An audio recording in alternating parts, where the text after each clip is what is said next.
All right, welcome to The Explainer. Today, we're diving deep into a word you probably know from a board game, but trust me, it's so much more. We're talking about monopoly, a force that has literally shaped markets and, yeah, even history itself. So let's kick things off with a bit of a historical puzzle. You've got the Boston Tea Party on one hand, and the American Civil War on the other. What in the world could they possibly have in common? Well, at first glance, not much, right? But it turns out they share this powerful, hidden economic thread that, well, it changed everything in ways nobody saw coming. And that hidden thread? Yep, it was all about monopoly power. In both of these massive historical moments, monopoly was the force pulling the strings behind the scenes. We're absolutely going to come back to how these stories played out. But first, we need to get on the same page. Let's figure out what a monopoly actually is. So, okay, what are we really talking about when we say monopoly? I can tell you it's a whole lot more than just buying up Park Place and Boardwalk.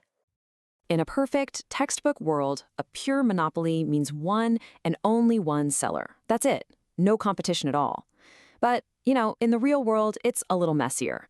We usually use the term to talk about a company that has such a ridiculously huge slice of the market that for all intents and purposes, they face no real competition.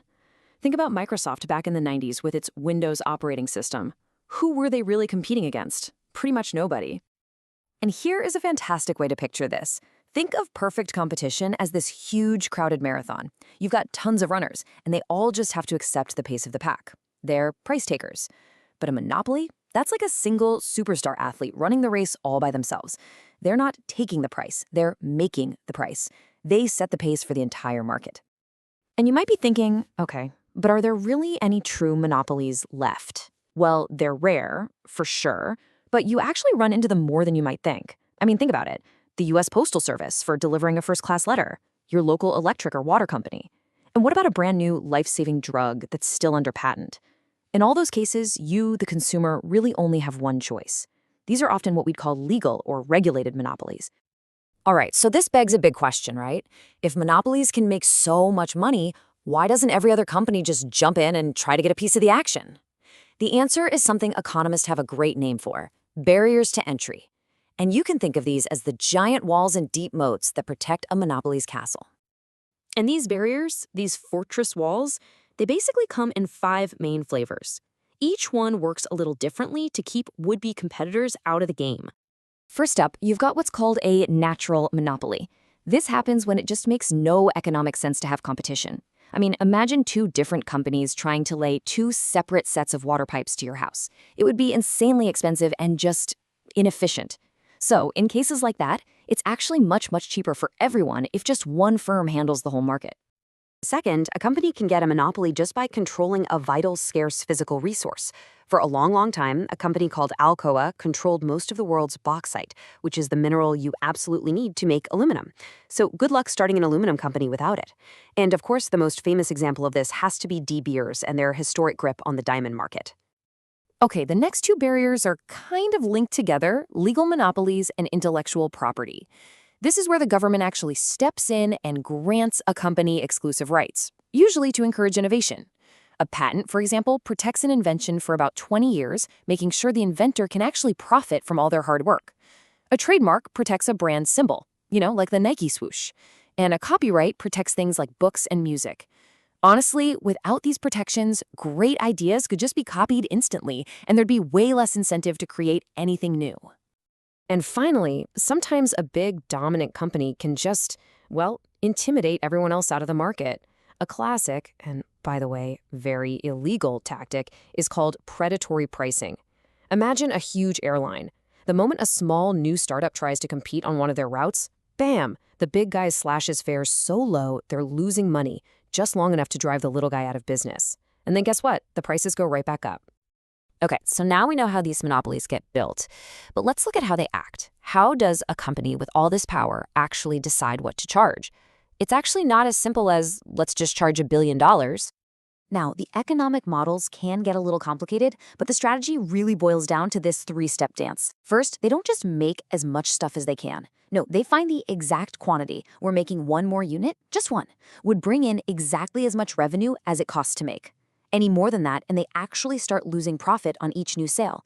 Then, step 2, once they have that perfect quantity, they look at the demand curve and figure out the absolute highest price people are willing to pay for it. And finally, step 3, if that price is higher than their average cost to make the product, well, they are swimming in profits. So here's the bottom line. This is the crucial outcome you need to remember.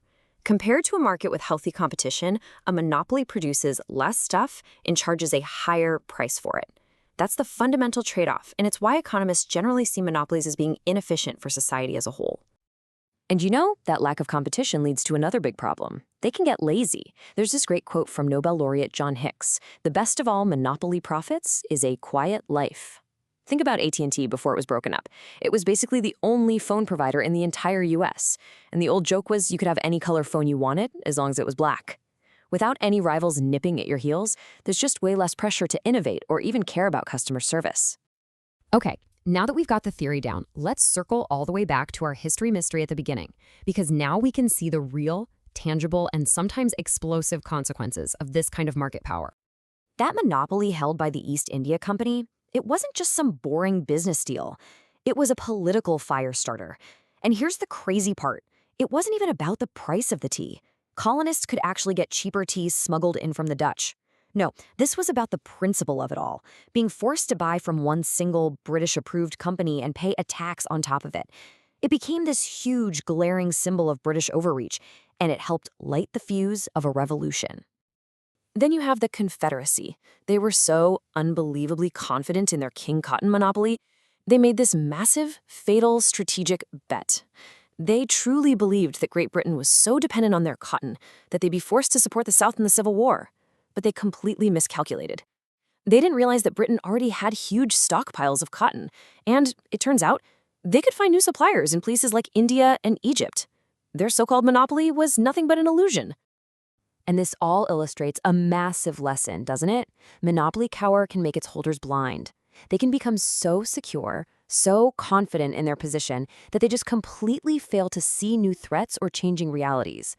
And that blindness, that miscalculation, it can lead to some absolutely disastrous consequences, not just for the company, but for the course of history. Which of course brings us to a final really important question for our own time. We've seen how monopolies shaped the past. So where are they shaping our world now? In an age of big tech, complex global supply chains, and nonstop innovation, where are the monopolies of today? And what kind of massive unintended consequences might they be creating for us right at this very moment?